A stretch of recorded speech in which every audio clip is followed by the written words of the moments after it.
de Dieu. C'est vrai, les maris sont là, mais il faudrait que ton esprit capte la parole de Dieu.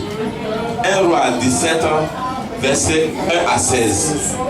Élie le Shibite, l'un des habitants de Galate, dit à Akab: L'Éternel est vivant, le Dieu d'Israël dont je suis le serviteur. Il n'y aura ces années-ci ni rosée, ni pluie, sinon à ma parole. Et la parole de l'Éternel fut adressée à Élie en ces mots: Pars d'ici, dirige-toi vers l'Orient et cache-toi près du torrent de Kirit, qui est en face du Jourdain. Tu boiras de l'eau du torrent, et j'ai ordonné au corbeau de te nourrir là. Il partit et fit selon la parole de l'Éternel. Et il alla s'établir près du torrent de Kirit, qui est en face du Jourdain.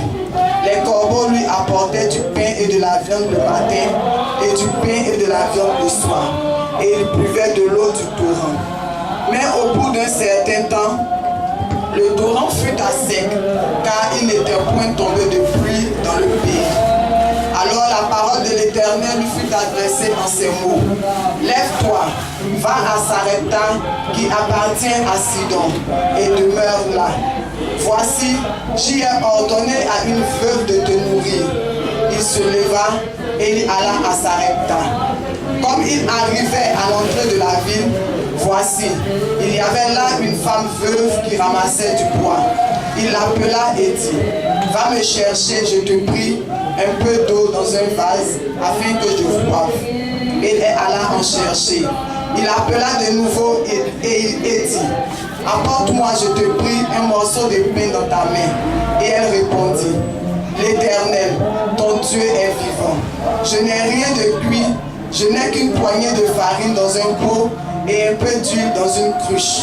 Et voici, je ramasse 2 morceaux de bois, puis je rentrerai et je préparerai cela pour moi et pour mon fils. Nous mangerons après quoi nous mourrons. Élie lui dit: Ne crains point, rentre, fais comme tu as dit. Seulement, prépare-moi d'abord avec cela un petit gâteau et tu me l'apporteras. Tu en feras ensuite pour toi et pour ton fils, car c'est ainsi que parle l'Éternel, le Dieu d'Israël.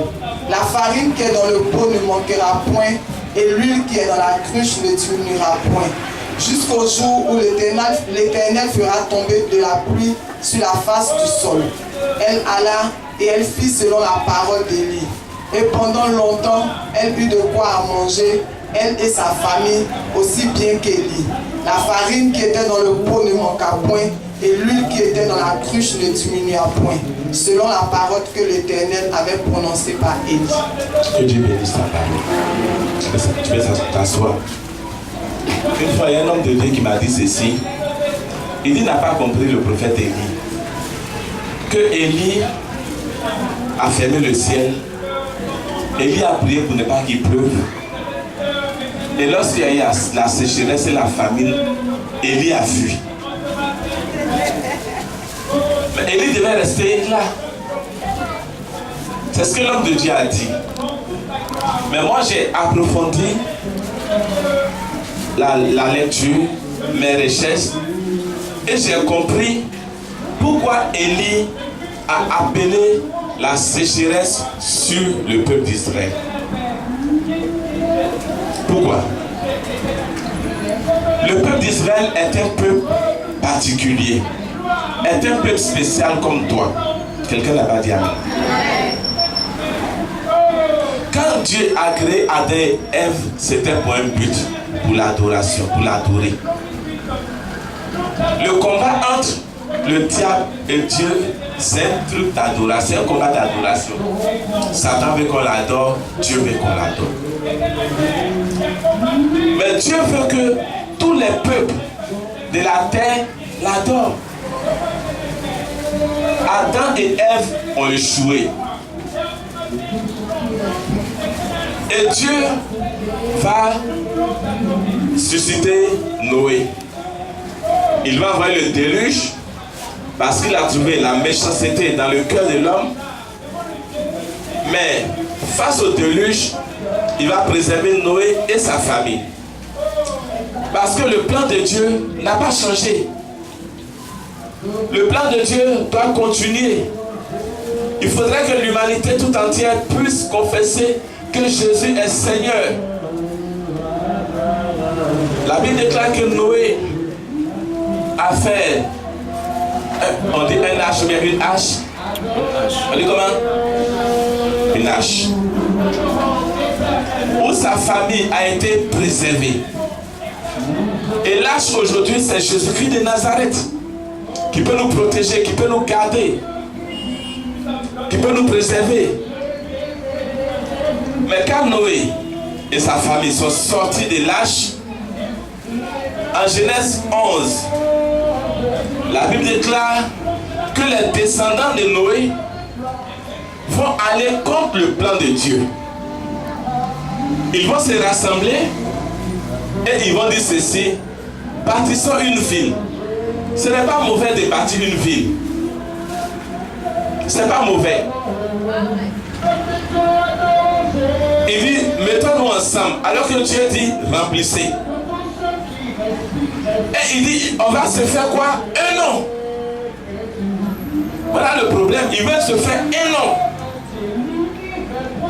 Et souvent, quand je regarde le milieu chrétien, le milieu évangélique, il y a des gens qui cherchent à se faire un. Je vois de ces gros posters où monsieur est là avec madame, avec de ces positions bizarres.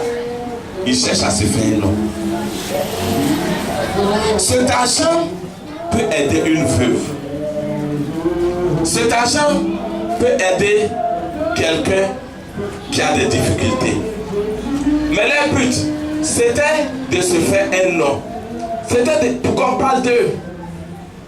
Et Dieu dit d'accord. Comme moi, j'ai suscité Israël. Je vous ai suscité. Non, il n'avait pas encore suscité Israël, je crois bien. Voilà. Je vous ai mis là pour que vous puissiez remplir la terre, pour faire connaître mon nom.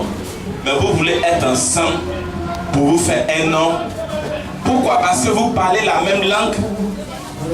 Je vais disperser les langues. Et à Babel, quand l'anglais a commencé à parler, le bêta dit, il dit quoi? Le français dit, je comprends pas. Le doula dit, applaudit. Les gens qui parlaient la même langue, du coup, ils ne se comprenaient pas. De toi, moi, tu peux dans la même maison avec quelqu'un, vous ne vous entendez pas. C'est comme ça qu'ils ont commencé à se disperser. Ce qui est sûr, il y a un impact négatif parce que ça rend difficile la mission. Et c'est là Dieu, toujours dans son plan, il va appeler un homme en la personne d'Abraham. Dieu va le déraciner de ses origines. Il va dire à Abraham, quitte ta patrie, quitte la maison de ton père. Il dit, il faut les quitter. Je ferai de toi une grande nation. Mais c'était pourquoi? C'était pour que Israël puisse parler de Jésus aux autres nations. Lis Ésaïe 49, verset 6.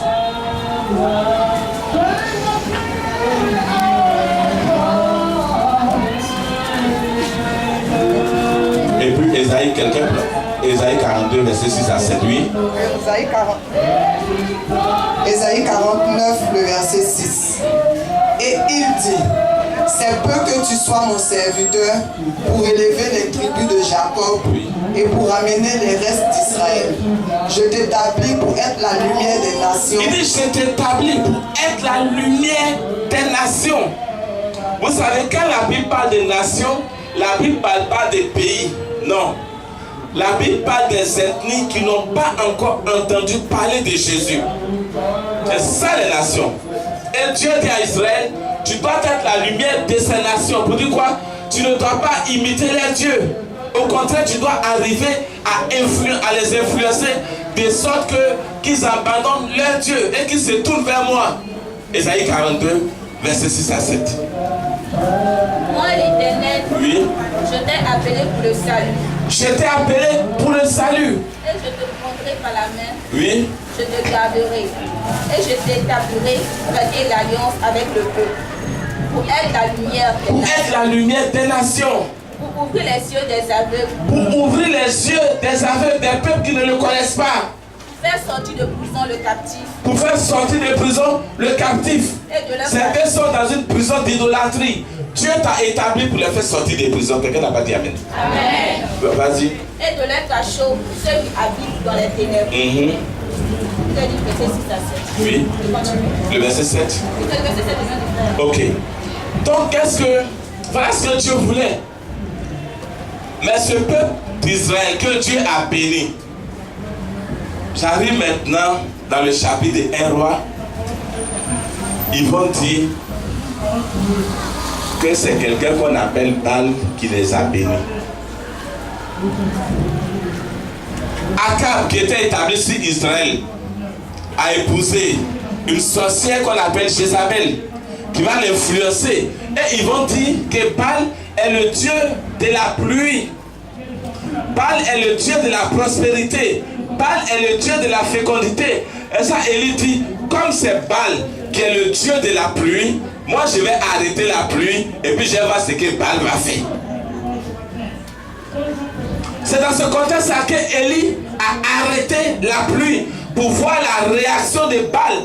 Mais quand Élie a arrêté la pluie, qu'est-ce que Baal a fait? Bien aimé, le monde nous lance des défis. Et dans cette assemblée, Dieu cherche des personnes qui vont relever ces défis.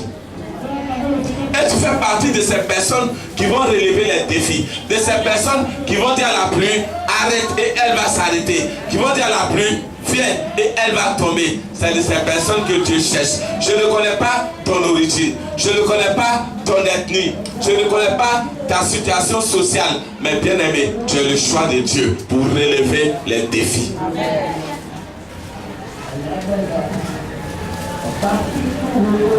Donc, Élie dit, Dieu vous a béni. Mais vous dites que c'est Baal qui est le Dieu de la prospérité. C'est Baal qui est le Dieu de la fécondité. C'est Baal qui est le Dieu qui apporte la pluie. Moi, Élie, je vais défier ce Baal. Je ferme le ciel. La Bible déclare, pendant 3 ans et demi, Élie a fermé le ciel. Je me demande où était Baal. Et quand Élie a fermé le ciel, il y a eu des conséquences. Il y a eu la sécheresse et il y a eu aussi la famine. Mais bien aimé, quand tu es dans le plan de Dieu, la Bible déclare que malgré les saisons, Dieu prend soin de ses enfants.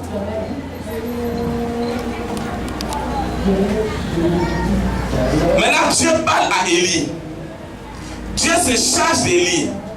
Il dit, Élie, va au torrent de Kérit. Et regardez ce que Dieu dit. Il dit, j'ai ordonné. Il ne dit pas, je t'ordonnerai.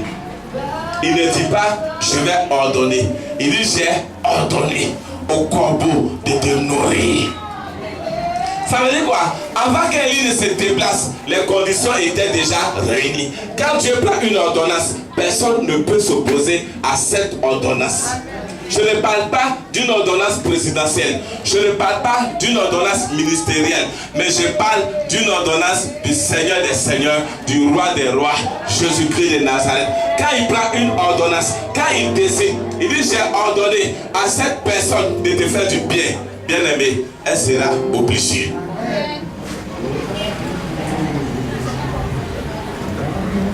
Il va au torrent de Kérit. Tu buvras l'eau du torrent. Mais ensuite, j'ai ordonné au corbeau de te nourrir. Mais quand tu lis bien la Bible, le corbeau est considéré comme un animal impur. Un animal qu'on ne pouvait même pas toucher. Parce que dès que tu touches le corbeau, tu deviens impur. Mais Dieu dit, c'est ce corbeau-là qui va te nourrir. Je vais dire quoi? Souvent le chrétien est là, il dit non, c'est lui là qui veut me bénir. Moi j'ai revu ça, alléluia. Bien aimé, il y a un corbeau qui vient. Dieu a donné ordre à un corbeau de changer ta situation. Dieu a donné ordre, il a ordonné à un corbeau de te faire changer de niveau. Le corbeau, Ça peut être ton ennemi. Quand Dieu va donner ordre à ton ennemi de te bénir, il va te bénir. Quand Dieu va donner ordre au sorcier de te bénir, il va te bénir.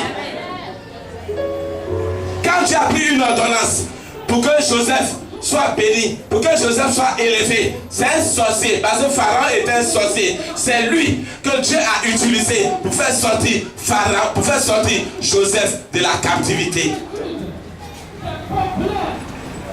Dieu dit, j'ai ordonné. Il n'a pas dit le pigeon, qui est un animal pur. Il n'a pas parlé de la colombe, mais il dit, j'ai ordonné à un corbeau de te bénir. Bien aimé, le corbeau peut être celui qui est en train de tourner autour de toi. En réalité, c'est une source de bénédiction. Profite-en.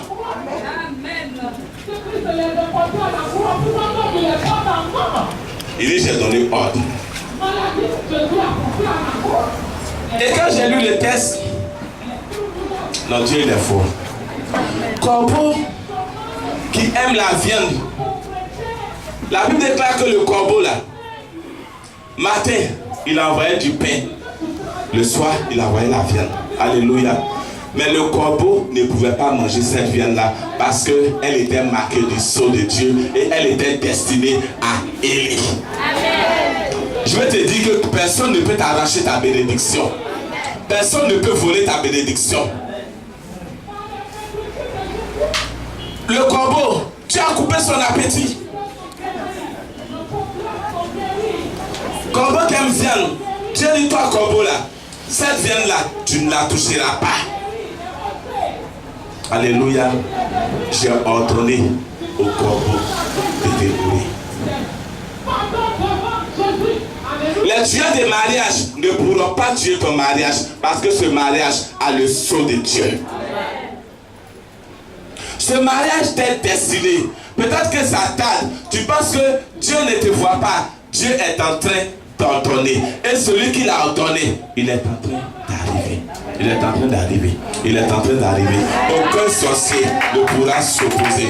Aucun sorcier ne pourra s'opposer. Parce que c'est Dieu qui a ordonné. C'est Dieu qui a donné l'ordre. Il dit j'ai ordonné. Et quand Dieu donne ordre, le monde s'exécute.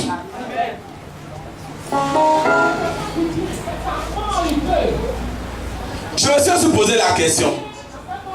J'ai dit, mais corbeau là, il a pris viande là où ça? Bien aimé, il y a une cuisine céleste où Dieu est en train de préparer des belles choses pour toi.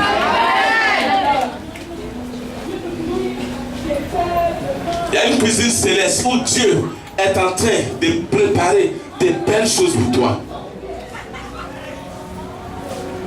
Et regarde, pendant qu'il y avait la famine dans le pays, Élie mangeait matin, soir. La Bible déclare, n'appelez pas conjuration ce que le monde appelle conjuration. Quand le monde parle de sécheresse, moi en tant qu'enfant de Dieu, ça ne me concerne pas. Quand le monde parle de quelque chose d'Ebola, moi en tant qu'enfant de Dieu, je prends la bouteille, je le mange normalement parce que ça ne me concerne pas. Alléluia. Est-ce que quelqu'un me suit? Quand le monde dit, actuellement le chômage est grand dans la nation, moi, par mes yeux spirituels, je vois qu'il y a un embouteillage de travail. Quand dans ma famille on dit qu'on ne se marie pas, je dis que cette parole ne me concerne pas parce que je suis l'exception. Pendant qu'il y avait la famine, pendant que les gens même cherchaient un peu d'eau à boire, parce qu'il y avait la sécheresse, Élie, il mangeait 2 fois. Il y a des gens qui ne sont pas dans saison de famine, mais ils mangent une fois un cacao. Mais lui-même, dans la période de famine, il mangeait 2 fois. Élie était là jusqu'à ce qu'un jour, le torrent sèche. Alléluia. Qui a envoyé Élie au torrent là-bas? C'est Dieu. Dieu l'a envoyé au torrent de Kérit. Et puis voilà que le torrent a séché. C'était toi et moi. J'ai dit non, en réalité, ce n'est pas Dieu qui m'a envoyé là-bas. Alléluia. Il y a déjà quand il rentre dans une affaire, Ça commence à aller arriver, quand ça prend un coup, dit non. Cette affaire, c'est Dieu qui m'a envoyé. Il dit que c'est Dieu qui t'a envoyé. Le problème même là, c'est pas que c'est Dieu qui m'a envoyé, mais c'est pas Dieu qui t'a envoyé. C'est que faire quand le torrent sèche. C'est ça qui est la question. Qu'est-ce que je dois faire? Le torrent a séché. Regardez, quand le torrent a séché, le corbeau, il a arrêté de venir. C'est Dieu qui l'avait envoyé là.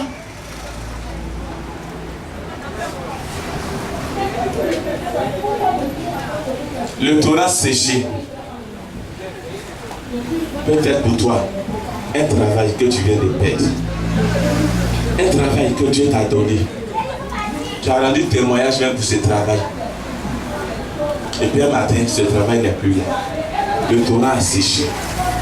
La question, ce n'est pas de savoir pourquoi. Est-ce que, où j'ai pris, est-ce que Dieu est là? Est-ce que même, attends, est-ce que je n'ai pas volé Dieu dans ma dîme? C'est pas ça. Alléluia. Le problème là, qu'est-ce que je dois faire? Le torrent a séché, je dois faire quoi? Le torrent séché, c'est quoi? Quelqu'un t'a promis une fiançaille. Et arrivé un temps, il dit il ne veut plus. Alléluia. Le problème, ce n'est pas de savoir, ce n'est pas de pleurer. Ce n'est pas de se demander, mais qu'est-ce qui se passe? Non. Le problème, qu'est-ce que je dois faire?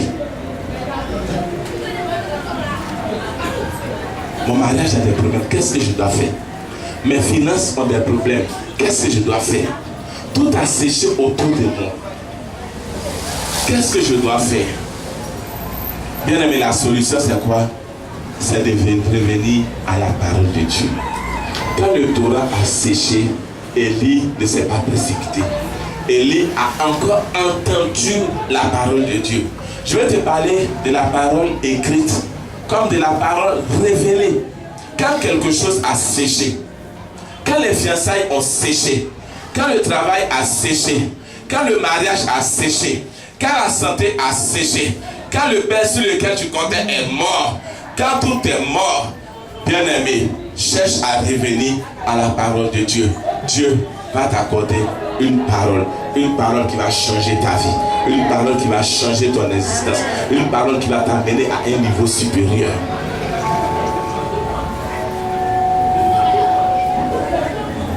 Élie est resté là.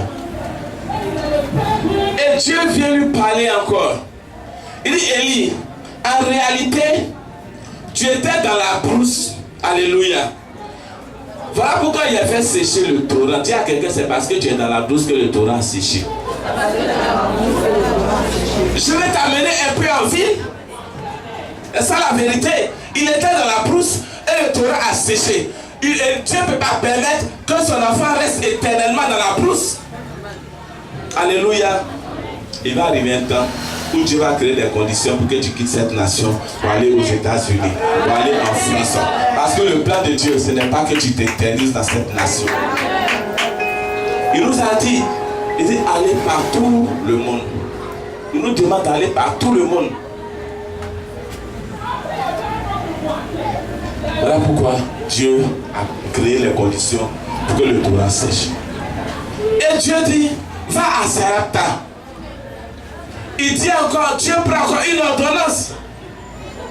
Il dit, j'ai ordonné à une veuve de te nourrir. À Sarepta, il y a des personnes qui ont l'argent, qui sont riches. Et Dieu, c'est chez une veuve qu'il envoie Élie. Il prend une ordonnance, il dit, va à Sarepta, j'ai ordonné à une veuve de te nourrir. Pourquoi Dieu n'a pas envoyé Élie chez les personnes riches? Et Dieu l'a envoyé chez une veuve. Alléluia. Simplement parce que la veuve, elle avait déjà pris son décret de mort. La veuve, avec un petit pain, un peu d'huile, elle a dit quoi? Moi aujourd'hui là, c'est le dernier jour de ma vie.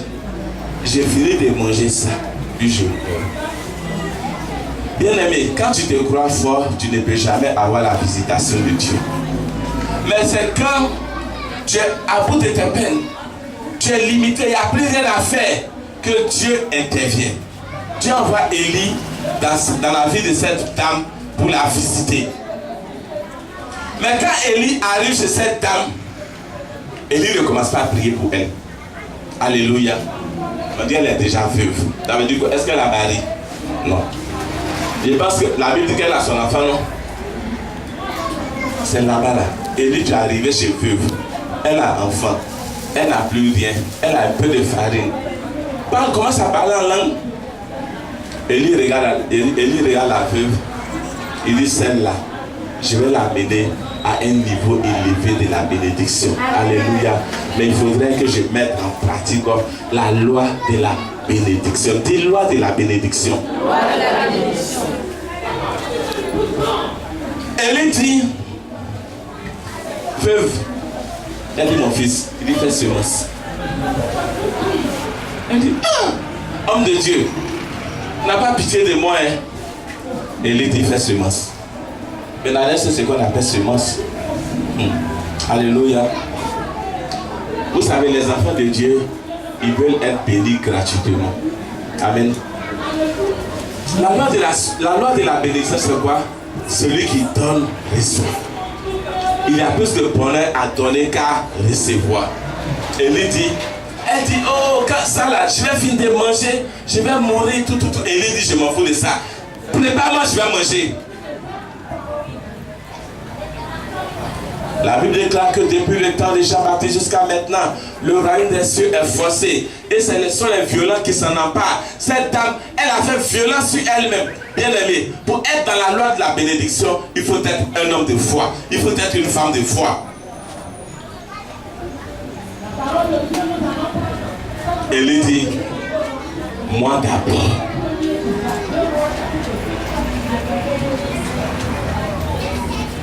Les chrétiens aiment être au même stade, au même niveau. Le chrétien n'aime pas la loi de la bénédiction.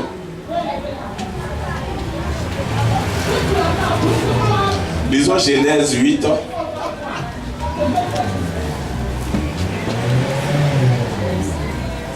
Verset 22.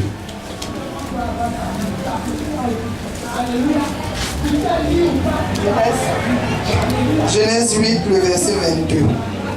Tant que la terre subsistera, quand Noé est sorti du déluge, quand il est sorti de l'âge, Dieu fait une alliance avec Noé et Dieu dit, tant que la terre quoi, subsistera, les semailles et la moisson,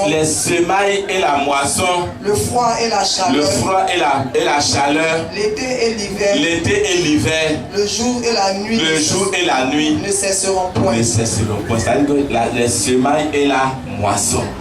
Dieu dit, tant que la terre va exister, ces choses-là ne vont jamais cesser.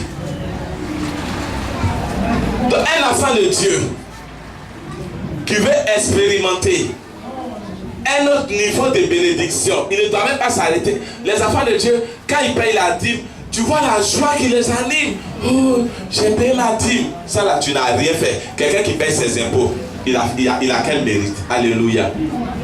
Mais c'est quand tu appliques la loi de la bénédiction, la loi de la semence, que tu ne vas pas manquer de quelque chose.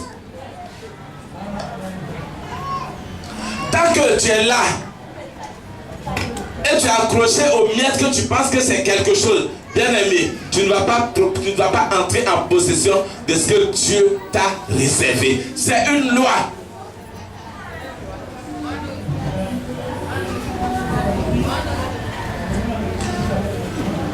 En début de mois, quand on devait payer le loyer, j'ai demandé à 3 personnes de venir donner 20 000. Et une semaine avant, la sœur Bernadette et Madame Guessan au moins, excusez-moi, et Monsieur Guessan, ils m'ont appelé ici un dimanche. Le gens m'étaient quitté loin. Il dit, papa, il faut venir. On a ton offrande. Il dit, les enfants veulent être localisés. Je suis venu. Ils ont fait une offrande pour leur mariage. Une offrande pour que Dieu décante les finances dans leur mariage. J'ai prié. J'ai prié, je me suis dit que bon, c'est tout. J'ai prié comme si elle priait. Mais c'est le jour où j'ai dit, eh bien, 3 personnes, et puis elle qui, une semaine avant, avait déjà fait une offrande pour son mariage, et elle-même qui cherche l'argent même pour son mariage, il y avait 3 personnes dans la famille, elle s'est levée, elle est venue.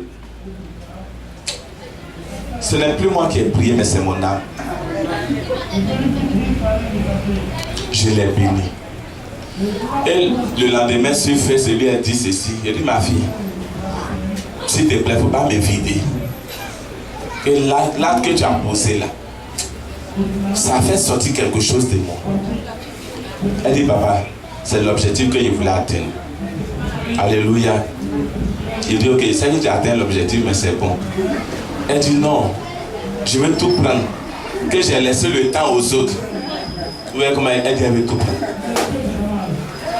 Alléluia. Mais hier, le mariage était comment, ma fille? Est-ce que Dieu ne s'est pas glorifié? On a bien mangé, on a bu, il y a eu des emportés. Il y a eu les gens de l'ONU ici même qui étaient là, avec les sachets bleus, ils ont fait emporter.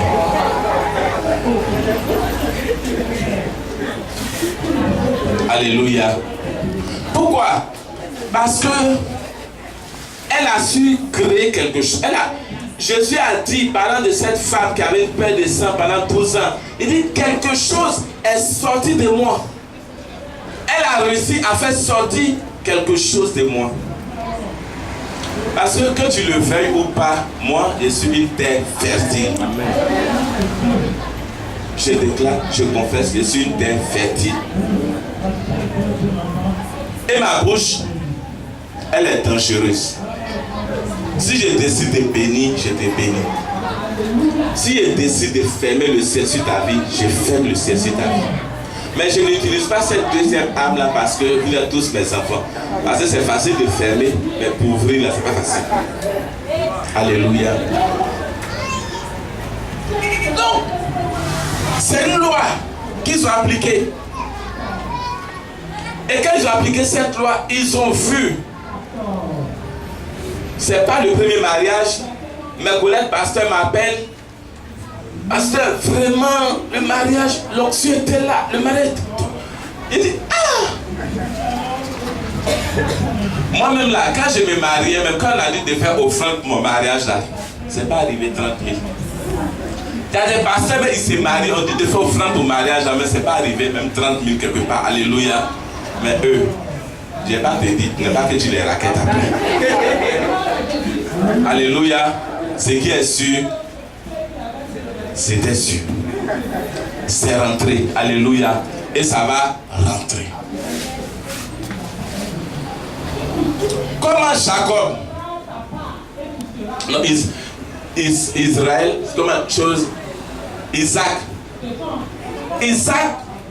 qui doit mourir, qui veut mourir, qui est à l'approche de sa mort, pour bénir ses propres enfants, Israël dit à ses enfants, Isaac dit à ses enfants, je vais mourir, mais je ne vais pas te bénir comme ça.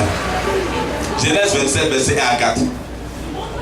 Pourquoi? Parce que il connaît le secret. Il dit, j'ai vieilli, je vais mourir. Mais c'est vrai que je t'aime. Mais ce que je sais, c'est qu'une bénédiction sans cause n'a pas d'effet. Genèse 27, verset 1 à 4. Isaac devenait vieux. Ma fille, il faut t'asseoir. C'est la lectrice de l'église. Voilà. Tu vas être la seconde après. Hein?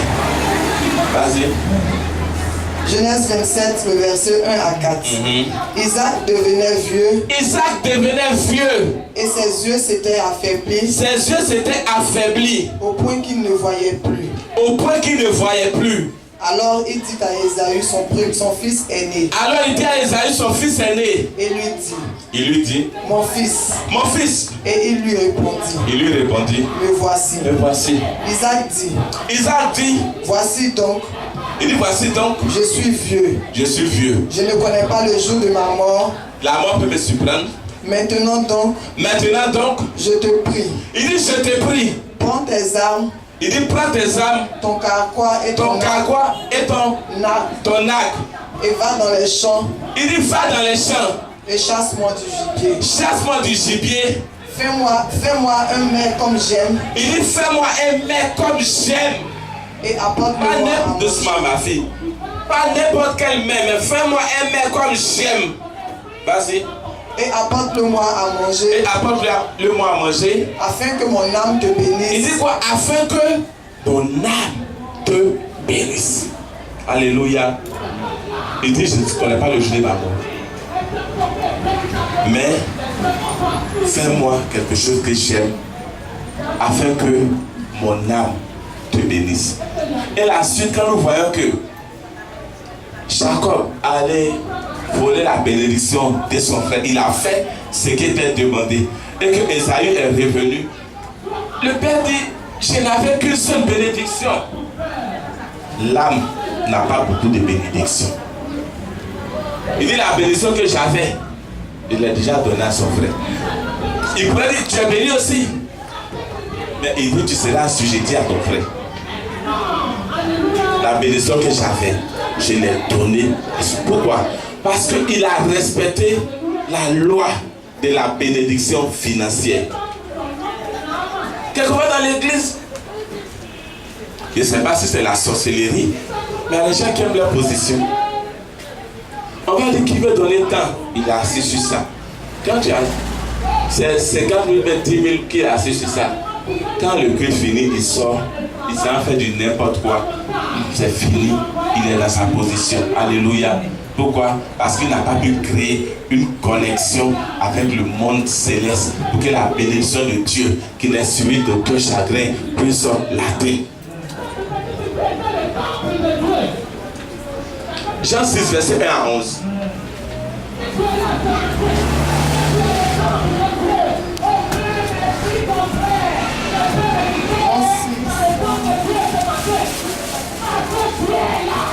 Jean 6, le verset 1 à 11. Après cela, Jésus s'en allait de l'autre côté de la mer de Galilée, de Tibériade. Une grande foule le suivait parce qu'elle voyait les miracles qu'il opérait sur les malades. Jésus monta sur la montagne et là, il s'assit avec ses disciples. Or, la Pâque était proche, la fête des Juifs.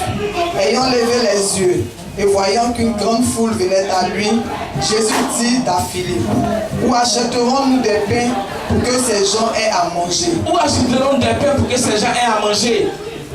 Il disait cela pour l'éprouver. Il disait cela pour l'éprouver. Car il savait ce qu'il allait faire. Il savait ce qu'il allait faire.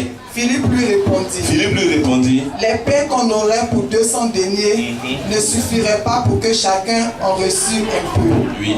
Un de ses disciples, André, frère de Simon Pierre, lui dit, il y a ici un jeune garçon qui a 5 pains d'orge. Il dit, il y a un jeune garçon qui a 5 pains d'orge et 2 poissons. Mais qu'est-ce que c'est là pour tant de gens? Ça va. Est-ce que Jésus avait besoin de 5 pains et 2 poissons? Parce que tant que tu ne donnes pas, il ne peut pas avoir de multiplication. Jésus pouvait comme ça dire, pain, descends, poisson, descends. Mais tu as, il dit, qu'est-ce que tu as? Qu'est-ce que tu as? C'est la loi de la bénédiction. Et quand cette veuve, la veuve de Sarepta, elle a donné tout ce qu'elle avait, la Bible déclare qu'elle n'a pas manqué de nourriture. Elle et sa maison. Pourquoi? Parce qu'elle a donné ce qu'elle avait. Elle n'a pas manqué de nourriture. Parce qu'elle a donné tout ce qu'elle avait. Je vous dis que ça, ce n'est pas un principe chrétien. Regardez les musulmans. Ils ont fini ça. Un musulman se lève, il construit une seule mosquée. C'est vrai qu'ils n'auront pas le ciel, mais sur le plan matériel, tu les vois, ils ont des grosses maisons, des grosses voitures. Pourquoi? Parce qu'il a construit une mosquée à sa divinité. Et comme ils connaissent cela, quand vous allez autour des mosquées, il y a des mendiants qui sont assis parce qu'ils savent que ceux qui sont là, ils connaissent le principe de donner. Lors de la construction du tabernacle, j'ai dit, ah Dieu, dans le désert, Dieu dit, je veux l'or. Dans le désert,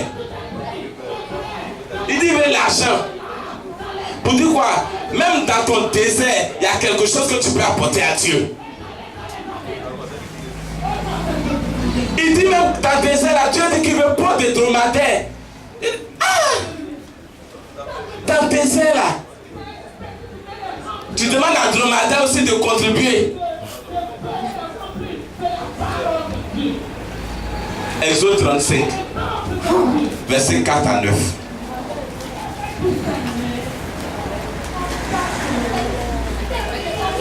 Moïse parla à toute l'assemblée des enfants d'Israël et dit, voici ce que l'Éternel a ordonné.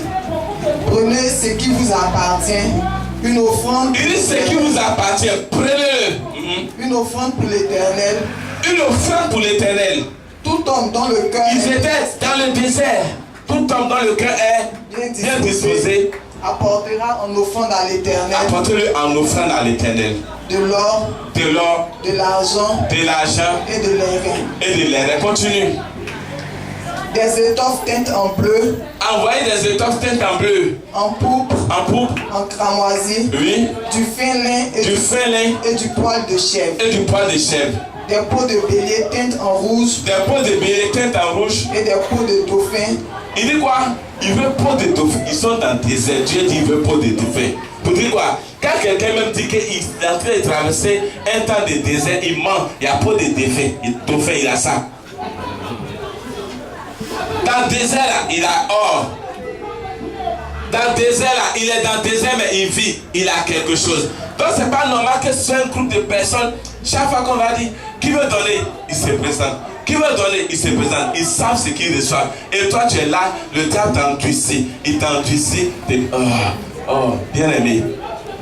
Tu ne rentres pas dans la loi de la multiplication. Parce que 0 multiplié par 1 milliard, là, c'est 0.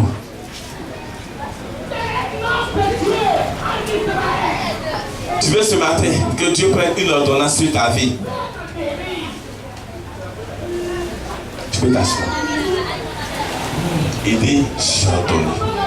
Quand il est, quelque part nous les pasteurs, quand il arrive, son besoin même est tellement que dès qu'il vient, tu dis, oh, tu commences à prier. Après tu te dis, mais est-ce que moi, Dieu est avec moi? Dieu est avec toi. C'est parce que tu ne lui as pas montré le principe. Tu n'as pas montré le principe. Fabrice, vous avez fait offrande pour choses, non? Pour les fiançailles, pour choses. Pour que ça vienne, non? Il vous laisse une offrande à faire, c'est offrande de reconnaissance à Dieu. Quelqu'un qui a eu le pasteur aussi. Oui, c'est mes enfants. Voilà, je vais les faire saigner. Est-ce que c'est le mot que tu vas entendre là? Quand vous avez fait, est-ce que vous avez vu ce que je vous disais là? C'est ça. Vous n'avez pas vu là. Et vous dites, c'est pas la chaussure que Fabrice a portée hier, c'est pas ce qu'il devait porter. Fabrice a déjà fait sa chaussure. Mais le vendredi, Dieu a ordonné à quelqu'un. Il dit, mon fils là, il doit porter une chaussure blanche. Le gars est arrivé, je mets dans le magasin, il voit Fabrice vendredi là. Pourtant, il m'avait parlé de sa chaussure. Dieu a donné ordre à type là. Il dit, toi, paye sa chaussure. Moi, mais c'est arrivé, il dit, mais un mois. Il dit, non. On ne lui a pas donné ordre pour moi. On dit Fabrice. Dieu a donné ordre. Pourquoi? Parce que le petit, il est entré dans la loi de la bénédiction. C'est une loi. Et si tu l'appliques, tu verras la gloire de Dieu. Que Dieu vous bénisse.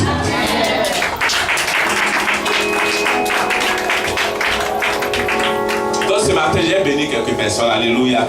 Mais c'est pas cadeau. C'est par rapport à ce qu'on a appris là. Quoi. Je veux quelques personnes qui vont donner 30 000 à Dieu. C'est petit. Il faut venir rapidement.